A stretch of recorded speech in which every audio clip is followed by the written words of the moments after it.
Okay guys, hi, welcome back to my channel, The Black Widow here. So this video is going to be a little different, and I want to start off by giving a viewer discretion that you should watch this video based on the title first before you show your children. I will not be being incredibly explicit or anything like that in this video. However, some parents may not want their young children learning about this just yet. So this is not going to be tarantula related. This video is going to be about the tour that I did of the Auschwitz and Birkenau camp, which, as most of you will know, is where the Holocaust took place, and millions of people perished in these awful camps. I am going to be doing a very respectful, very tasteful video of the photos and footage that I've got. I will be explaining what it is that you are looking at, and what I learned and what I was feeling while I was there, as a remembrance to the people that were lost during this awful time. I think it will be educational. I do not want to offend anybody, so if anybody is easily offended, please do not watch, but I will not be making this political or judgmental. I'm simply going to talk about what I saw, the footage and pictures that I'm showing you. I will explain what it is that you are looking at, some stories that I was taught by the guide that I had, and hopefully you will be able to kind of come along that journey with me and get a feel for the place. I would suggest that if you can visit such a place and have a trip like that, please do so. It was a massive eye-opener, and it was definitely an experience to be had. I cannot say that I enjoyed the tour, because I don't think that's the appropriate word. I think it's just an experience, and in remembrance of the people that died there, and there were millions. I think that people need to continue to go and visit this place and try to put yourselves in their position and just show some love for what went on. So without further ado, I will do this video. There will be commentary over the top, or there will be me speaking, and then the picture will be here, and I will be explaining what it is that you are seeing, and just the stories behind what it is that you're looking at. So again, viewer discretion. If you are easily upset or you do not wish to watch this, then please, now is the time to turn off. Okay guys, so the first photo that I'm going to show you right here, this is a sign that in German it says, "Work shall set you free." This is on arriving at the Auschwitz camp. This is the entrance to Auschwitz, and as we all know, the people that were in these camps believed that they were potentially going to a working camp, a camp where they could work during the war and the things that was going on. As we later learned, that is not what was happening. And so this sign that says "Work shall set you free" was basically the guards' way of having a laugh at the prisoners that they had, because it was a false sense of security, when in fact that was obviously not the case. So this is what you see when you first enter Auschwitz, and then we will move on to the next clip. Okay, so on entering through the gate, you will come across what you can see in a couple of these different pictures that I'm about to put up now on the screen, is pictures of the blocks. There are a lot of them, and these blocks were where the prisoners were kept. And to say that the conditions were bad would be an understatement. I will show you some photos of that a little bit later, but for now I'm just going to let you look at the pictures. I wanted to state that you can see in these photos how eerie it is. You can almost feel the heaviness of the place, and everybody while walking around was quiet and reserved. There's no animal life or birds. It's just very eerie, and I felt a great sense of sadness while walking around, knowing that it's hard to explain, but seeing all the tourists there walking around, you could almost envision it full of people who were not tourists, who were prisoners, and it was very, very hard to envision that and to feel in that manner. So here are just some photos of the campgrounds of Auschwitz. Okay guys, so these next few photos may be a little distressing for some people to see, so please turn off here if you will find these distressing. I will explain what these pictures are that you are about to see. So the first photo that I am going to show, which is a picture of the loading dock. This is where people were coming off of the train carts that led to the camp. And how this worked was people from Jewish background, Polish background, there were some French and Slovakian backgrounds, but it was mainly Polish. I think it was around 90% Jewish, sorry, not Polish. It was 90% Jewish, and then obviously there was a percentage of Polish and Slovakian and French people, but the majority were Jewish, and they were forced into these carts with their children, their families, a few belongings, and they were in these carts for sometimes days, maybe even weeks, getting to these camps, traveling to these camps under the idea that they would be working at these camps while the war was going on. And once offloaded from the platform, from the carts, and were placed onto a loading platform, this was all done very, very quickly, very rapidly. People were confused, tired, dehydrated, starving. They hadn't eaten for days.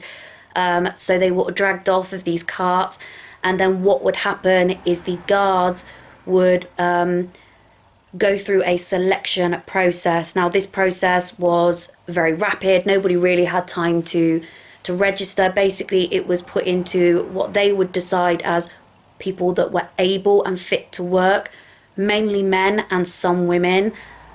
Most women, children, elderly and the disabled would not be allowed to enter the camp. They would then be walked to what we now know is the gas chamber, and before they were walked to the gas chamber, everybody, including the workers, would be stripped of their belongings, and you will see some photos of this later on. And I will also explain more about the gas chamber when we come to that photo. But the photos that you're seeing right here are photos of the people coming off of the docks, and the confusion, and also the start of the people walking. So this particular picture that's up now, this is women and children walking to the gas chamber with no understanding of what was about to happen. So incredibly distressing, incredibly upsetting. So I just want to pre-warn you about that, but that is how the process took place. They would arrive at the camp, and almost 80% of people that arrived at the camp would die in the gas chamber within an hour of arriving at the camp, and over 1 million people perished in these camps. So that just shows you the scale of how many people were killed during this time, sometimes up to 4,000 people a day. It was horrendous. So those are the photos that you have now just seen. Okay, so the photos that you're next going to see, this first photo is of the belongings. This is a photo of glasses that were taken from people. We will then move on to show you photos of people's bags that were taken, and then proceeding to cutlery and teacups and just people's belongings that they brought. We will then move on to, I will show you a video now. This is a distressing video. This shows shoes, a collection of human shoes that were taken from people subsequently before their death in the gas chamber. I will then follow that with some photos. Okay, so now that you have seen the video of the shoes, this is not even half of the property. This is just a small selection. And I'm now going to insert a photo here. As you can see, this is a small child's shoes. Incredibly distressing to think that these belonged to some little girl at some point. So I'm sorry if this is upsetting to anybody, but this was, and this is, the reality of what happened, and we need to remember this to respect the people that died during that time. It is the only way that we can show our respect and to learn from this and to not allow humans to ever do this to other humans again. I did also see a room filled with human hair, and I did not take a photo of this. I thought that that was just too personal. I don't know why, but for me personally, I thought it was too personal. It came from someone's body, something that grew on this person, and I just didn't feel that that would be appropriate. So for that reason, I did not take a picture of the human hair that I saw. This is a photo of disability ailments that were removed from people before they were led to the gas chamber. I find this particularly horrific because sometimes the walk to the gas chambers was fairly long, and as you can see in this photo, there were people who had false legs, wooden legs, and just instruments that helped them walk. And so even the walk to their parish was not a pleasant one, which just goes to show how awful this place was. Okay, so in these next clips, what you will see here is the living conditions inside these quarters in Auschwitz. It was basically a room with straw on the floor, sometimes not even straw. That is the photo that I'm showing now, with straw on it, but sometimes there was no straw. There was just a blank floor, and people would have to fit in the hundreds into these relatively small rooms. I'm now going to put up a picture now of someone in one of these rooms, and look at how incredibly skinny this person is. I know the picture is not fantastic, but this kind of gives you an idea of the level of neglect that they were going through.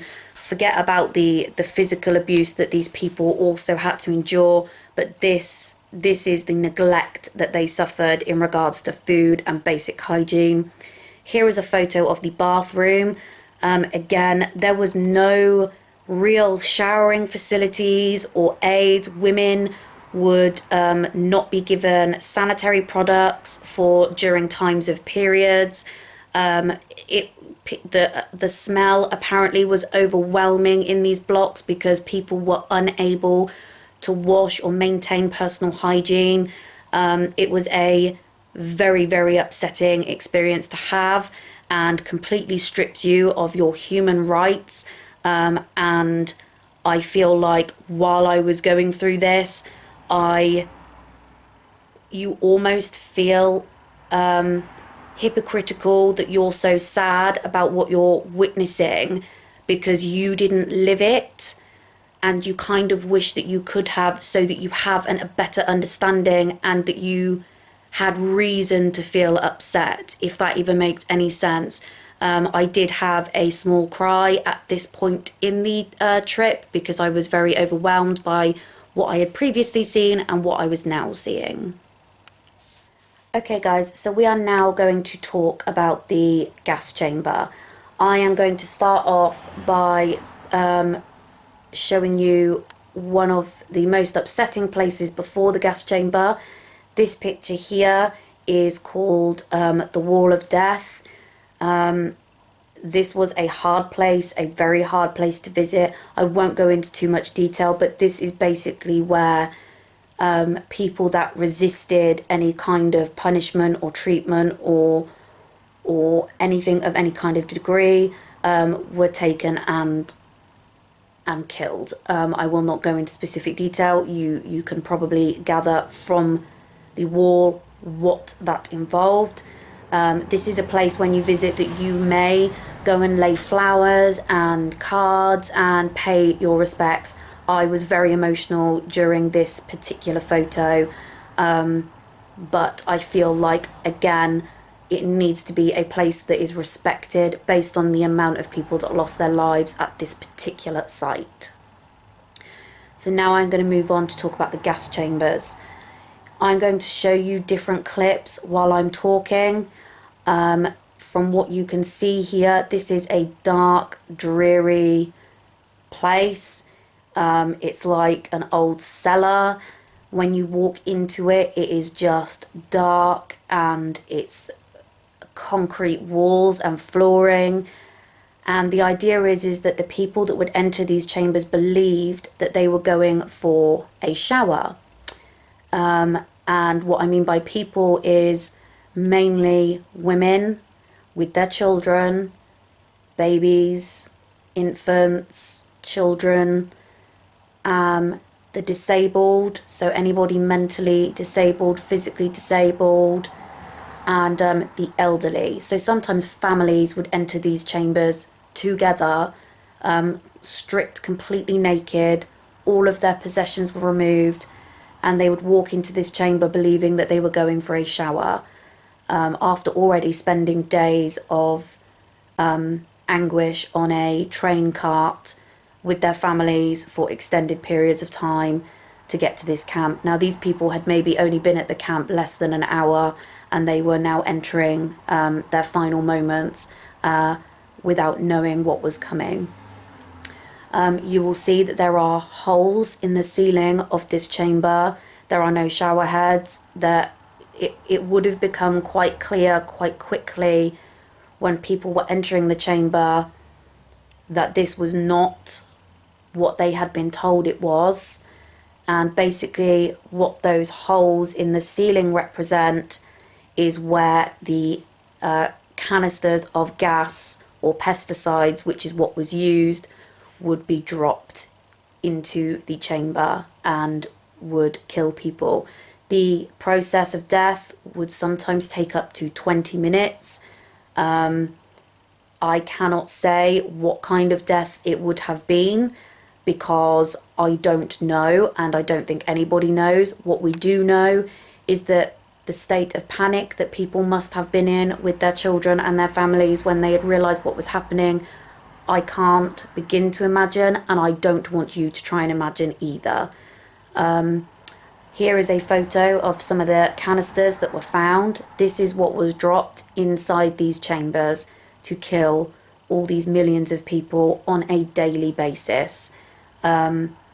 It's beyond believable that this took place, and it still haunts me having entered that place to this day. Okay, and lastly, this is the end of the tour of Auschwitz, and then we will move on to Birkenau. This is a photo of the crematorium, and basically this is where the bodies of those that had died either at the death wall or in the gas chambers were then disposed of. The guards that worked there would then take the ashes and pour the ashes into a river nearby to once again dehumanize and erase any evidence, memory, trace of the human beings that they had killed. So now what we are going to do is we are going to move on to the Birkenau camp, and I will do the same thing and talk you through a similar process. Okay, so I'm going to be putting a few clips up while I talk. On arriving to Birkenau, you can see the picture here. This is a somewhat iconic shot that you can get. You see it in movies and things like that. The thing that took my breath away about Birkenau was the scale. Even these photos that I'm showing you cannot explain to you how large this place is. This is like a massive industrial estate, but for death. That is all this place was, and it is by far bigger than I had ever thought it would be. I have heard the stories of these camps, so what really blew me away was the size of these camps and how big they were and pre-planned out, and just, it was awful. As you can see here with some of the photos, some of the buildings are no longer there. That is because once the war had started to come to an end, and the prisoners were going to be released, and we were, you know, going in to get them, not we, you know what I mean, a lot of the guards and workers blew up these blocks, factories, places to try and cover their crimes. They did not do this fast enough. We now have plenty of evidence for what we think and know happened. So that is what these photos are. This is on arrival, and these are some of the photos of just the sheer size and mass of this place. Next up, again, just a few photos of the railway track, the docking and unloading station where people would come off the cart. The photos that you're going to see, you will also see one of the carts that people were kept in. This is an original cart, so people were in fact inside this cart at some point, and this is the platform where they would come off of it. This is the selection area where they would be split into groups of who would die, who would work. And then further up the track is the long walk up to the remaining gas chambers. I think there are around 7 or 8 at Birkenau, but none of them remain. They have all been destroyed. So I will now show you the remains of these the gas chambers, which is now coming up in the photos now. The walk from the docking station to the gas chambers is a 5-10 minute walk, and these people would have been exhausted, hungry, tired, frightened, confused. Some of them will have been disabled and will have had their aids removed from them. This would not have been a pleasant walk, and this was called the death walk. And walking that walk myself towards the chambers, I very much tried to remain silent and to put myself into that position so that I could remember and respect what it was that I was seeing and feeling. Okay, so lastly, this is one of the worst buildings that I had walked into. This is the women's quarters in Birkenau, and it's awful. It's really upsetting. This was at the end of the tour. Basically, when you walk in, it's basically a barn. There is no insulation, there is no flooring. As you can see, the flooring is literally just ground and dirt. The ceiling is a barn, the walls are just wooden, and it's awful. These women would have to sleep and live in here. Come rain, come snow, it would be freezing cold. Sometimes as low as like 5 degrees, and that was only because the body heat of the amount of people in there would make it a little bit warmer than above 0, but temperatures would get as low as minus, as minus is. You will now see photos of the beds that these women slept in. So there are like 3 bunks, and when I say bunks, they're just wooden slates. They're not beds. There would be nothing on these beds, and sometimes women would sleep in tens in these small beds, in tens, with no space. Again, no hygiene, no sanitary products, no washing. They had to dig a hole at the back of these barracks to use the toilet, but they were not allowed to do that outside of working hours, which meant that they had a bucket that was inside this hellhole that they would have to use if they needed the bathroom. There was a heater, or supposedly supposed to be a heater, which you can see here now. Again, they never had enough coal or wood or fuel or anything to make this work. They were provided hardly anything.